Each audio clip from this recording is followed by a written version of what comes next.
Hi everybody and welcome to Heel Heat. My name is George Coles, and on this episode we're doing It Came From The Network. For this It Came From The Network, we're continuing on the February theme of Black History Month, and we're going to highlight a specific wrestler and a specific historic moment in that wrestler's career. We'll talk about him when we get there. We'll leave it as a little bit of a surprise if you don't know this card just by looking at the thumbnail, but this is from WWE's Great American Bash 2006. This was during the brand split era where they had separate pay-per-views for each brand. This was a SmackDown branded pay-per-view. So it is always interesting to go back to that time frame and look at these matches, look at these shows. If you haven't seen my videos before, I do grade everything on a 1 to 5 scale, 1 being the worst, 5 being the best. With that being said, let's jump right in. Our first match of the show for the World Tag Team Championships, we have Brian Kendrick and Paul London going up against the Pitbulls. No, not the team from ECW. Jamie Noble and Kid Cash, who I think are a really good tag team even though they only lasted a little bit. London and Kendrick I think are fantastic as well. This match to me was good. It did suffer from a couple things. I think it went a little bit too long. It was roughly a 20-minute match. I think it would have been better served to be a fast-paced 13-minute match. And the second thing it suffered from, which the whole card mostly suffers from, is the crowd is absolutely dead for this. And you can see how the wrestlers react to the fans in this. A lot of times if it's a dead crowd, the wrestlers aren't pushing it as far as they can. Like I said, this match went a little bit long in my opinion. They could have trimmed a bit out of it and it still would have been a great match. London and Kendrick pick up the win here. I'm giving this a 3. Next up, we start to see some of the things that made me feel like this pay-per-view was more of a glorified SmackDown episode than a pay-per-view that you would want to pay to see. We get a backstage segment with the great Khali and Daivari. Khali is wanting to go and hunt The Undertaker. They're scheduled to have a Punjabi prison match later on the card, and Daivari is trying to talk him out of it. That's followed with an in-ring segment where Teddy Long, the commissioner of SmackDown, comes out, and he announces that Bobby Lashley has elevated enzymes and he's not going to be able to wrestle in his match that he's announced for later, which would have been Lashley versus Fit Finlay. Lashley comes out, tries to plead his case. Teddy does not let him wrestle. I know this was something that had broke on their website in real time because I remember this when it happened real time. I don't remember if it was the elevated enzymes, if that was something that had to deal with other things or it was something they were just scared of, but it's a reason they gave him. As Lashley is leaving, he's met going down the aisleway by Fit Finlay and William Regal, who are coming down to the ring. Finlay and Regal get in the ring. Finlay basically tries to demand that Teddy Long raise his hand and name him as the winner. Teddy says no. We promise these fans a U.S. championship match. We're going to give them one. Tonight you're going to face William Regal. I would have absolutely lost it here if he would have said you're going to go one-on-one with The Undertaker, even though Undertaker's in a match, or if he would have put the two of them in a tag team match because of the memes with the Teddy Long. This leads us right into what is my second favorite match of the night. Finlay defending that U.S. championship against William Regal. This was a lot like most of their matches, just a great, fun match. Two fantastic wrestlers. With an added element in this that Hornswoggle is under the ring. He's still going by the little bastard at this point. He hadn't even been named as of yet. And he causes shenanigans to help Finlay out during the match. We get towards the end of the match, and Hornswoggle steals one of Regal's boots, ends up giving it to Finlay, who hits Regal in the head with it, and then picks up the win by cheating. Finlay does win the match. I enjoyed it for the match itself, for the added bits of comedy. I thought this was really fun. The crowd was not into this, again, much like the first match, but I was, and I really enjoyed this. I'm giving this one a 4. Next up, we have another backstage segment.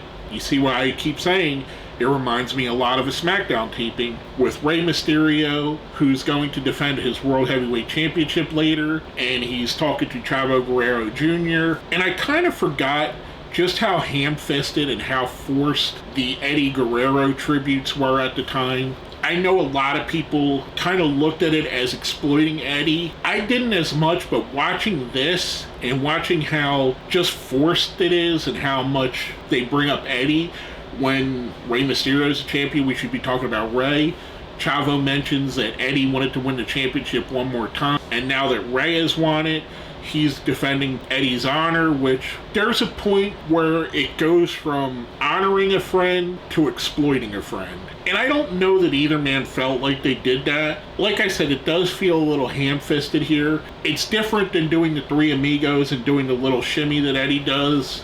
Or even during Eddie's career when he would do the frog splash, which you may or may not know is a tribute to his old tag team partner, Art Barr. From that segment, we go to another match. We have the Cruiserweight Champion, Gregory Helms, and he's going up against Matt Hardy. It is not a Cruiserweight Championship match. They even mention on commentary that Matt Hardy has put on some weight and he's no longer a Cruiserweight. This is a good match. I enjoy Helms. I enjoy Matt Hardy at this time. I thought he was a really good wrestler. I don't think this is either man's best, and I don't think that even they would say it was. This is probably not even the best match they had with each other. Helms does pick up the win here. I'm giving this one a 3. Next up, we go to the back again. Again, I keep saying it's just an episode of SmackDown. We have Great Khali walking through the hallways. He catches up with the Undertaker. Undertaker starts coming towards him to attack, and he gets attacked by the Big Show. So we see that this was all a setup, but how were they to know that Undertaker would be right there, especially since Undertaker could teleport? We know that to be a fact. It's happened on TV. From that, we go to a video package talking about the Great Khali, which is kind of interesting with the next decision that's made. Teddy Long comes in, and he says to them, you know, you guys are going to have to face your consequences for this. We are still going to have the Punjabi prison match, but Big Show's going to be in it instead of the Great Khali. In my opinion, that's a better decision for the match. Storyline-wise, I don't think it was, and I don't think it helped the match that much. We go right into that match because all of that was basically to give them time to set up the Punjabi prison, which is one of those matches that I think, in theory, was better than in execution. It looks impressive. However, once you get it set up, you realize that on TV, you have trouble seeing through the 2 layers of bamboo cage, and in the audience, I guarantee it was almost impossible to see through that bamboo cage. This match was not good. I don't know if it was just the constraints of that match. I don't know if the late switch had made changes that neither guy was ready for. They weren't prepared for this match. This was just a bad, slow-moving, poorly executed match. There's a reason why I think they've only done the Punjabi prison 2 or maybe 3 times, and none of the times has it been a good match. Khali and Daivari come down towards the end. They start climbing the cage. As they do so, Undertaker tackles the Big Show through the cage, the outside cage, which didn't have a door. You were supposed to find a way out, and you couldn't climb up it because there were spikes at the top. It made no sense. Undertaker does pick up the win. However, with Big Show hitting the ground first, in other cage matches where the escape the cage clause is in effect, doesn't that make the Big Show the winner? Just saying. I thought this was bad. I did not like this match at all. I'm giving this a 1. Next up, this is one that's going to be hard to talk about with what is going on in wrestling news at the time of this recording. If you're watching this in the future, for context, the Vince McMahon scandal with Janelle Grant is still very fresh. And one of the offshoots of that, the Ashley Mazzaro accusations have came back to light and have reared their ugly heads again, which puts this match in a very negative context and a very negative light. And I'm going to be perfectly honest, it clouded my judgment of this match very much, knowing what happened. And I knew the Ashley Mazzaro story. I had heard it previously, but with it being brought back up and being as fresh as it is, it really, really hurt this match in my opinion. Not that the match itself would have been considered great in any means. This match is a bra and panties match, a 4-way. We have Ashley Mazzaro going up against Crystal Marshall, Jillian Hall, and Michelle McCool. And you can see why I say that. This was very much of the era of Johnny Ace, John Laurinaitis, hiring fitness and underwear models to become wrestlers and trying to train them as such, and hiring wrestlers just based on their looks. Sometimes it worked out. I think Ashley Mazzaro worked out really great. I believe she came from the Divas Search. I actually think all 4 of these girls, I think, did come from the Divas Search. But with the style of match it is, and with what has been said about Ashley Mazzaro, about John Laurinaitis, about Vince McMahon, it kind of feels yucky watching this. It doesn't sit well. And I'm not a prude. I'm not somebody that looks at bra and panty matches and scoffs at them for being disgusting and vile. I like seeing beautiful women in their underwear. I mean, I'm a straight male, of course I do. I just watched Oppenheimer for the first time the other day, and I love seeing Florence Pugh being in there naked because she's a beautiful woman, and I'm attracted to beautiful women. The connotations of what was going on here and what was being asked, especially knowing what we know about Ashley Mazzaro, it changes this. It feels more exploitative. And I don't mean to be this way, but it's honest. I'm just being honest with you guys. A lot of times I could compartmentalize. Like, I can, to an extent, compartmentalize Chris Benoit and his matches, and to some extent, Jimmy Snuka and his matches. Although in my head, I still feel the gravity of what they did.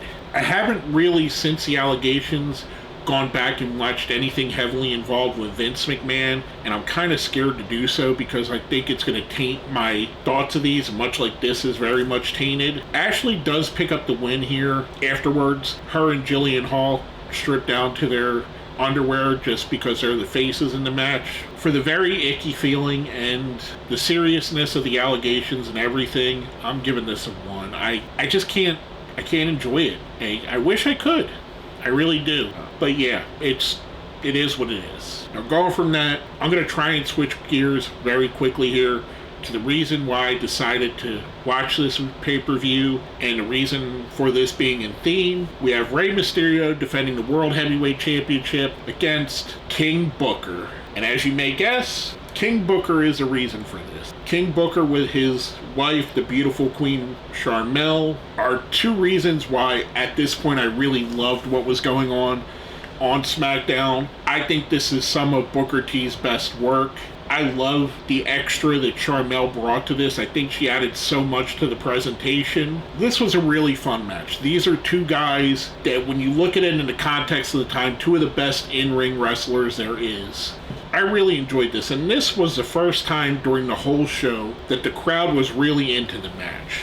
And they're into it because Booker T and Rey Mysterio were so great. And this was such a fun match. I loved everything about this. I loved the back and forth. I love what Sharmell added to the match. I love Booker T and the absurdity of this gimmick and how much he bought into it and oversold things and made it feel awesome. This is a really good match. Towards the end, Chavo Guerrero comes out with a chair when the referee's knocked down. He turns on Rey Mysterio, hits him in the head with the chair, allowing Booker T to pick up the win, hence why it was selected. One of Booker T's big career highlights, in my opinion. I thoroughly enjoyed this. I'm going to give the match itself a 4. I thought it was really enjoyable. Afterwards, we go off the air with Queen Sharmell saying her pretty much catchphrase that everybody remembers of the time. All hail King Booker! All hail King Booker! And I'm not even going to try to do a Sharmell. That's probably as close as I could get to it. My voice is just a little bit too gravelly for that, I guess. But yeah, I really enjoyed this match. Overall, I don't think this card holds up as well. I don't remember liking this card as much in real time either. I do like the two matches that I mentioned, the U.S. Championship with Finlay and Regal, and Booker T and Rey Mysterio. I think they're both great matches. I would actually say you could avoid the rest of this and probably be okay. If I was to recommend anything, I would recommend this main event. It's worth watching it. The rest of the card, it does feel like a SmackDown card. This feels like a special episode of SmackDown, one that they give a theme to, maybe an anniversary or a 1,000th episode or whatever. It doesn't feel like a Great American Bash, which to me, when I think Great American Bash, I think back to Ric Flair, Dusty Rhodes, Sting, Lex Luger, the Four Horsemen, War Games, the Road Warriors. I don't think of a brand split pay-per-view that's highlighted by two good matches and a bunch of filler. Just my opinion. Overall, I'm going to give the entire show a 2. Like I said, there's 2 matches on here I really enjoy. The rest, I can live without ever seeing again. With that being said, if you made it here to the end, let's smash that like button, share the video, subscribe if you haven't. If you see where it says join, that's how you become a channel member. Becoming a channel member definitely helps me out. It helps for me to get equipment like lighting, microphones, camera, all that fun stuff. You may notice that my videos this week are late. I've already recorded this once before because I had an issue with my microphone. The sound was very much off and I couldn't even use that video. So becoming a member definitely helps to put money back towards that to make the videos better. With all that being said, if you made it to the end, throw me a all hail King Booker in the comments. My name is George Coles, and you've been watching It Came From the Network.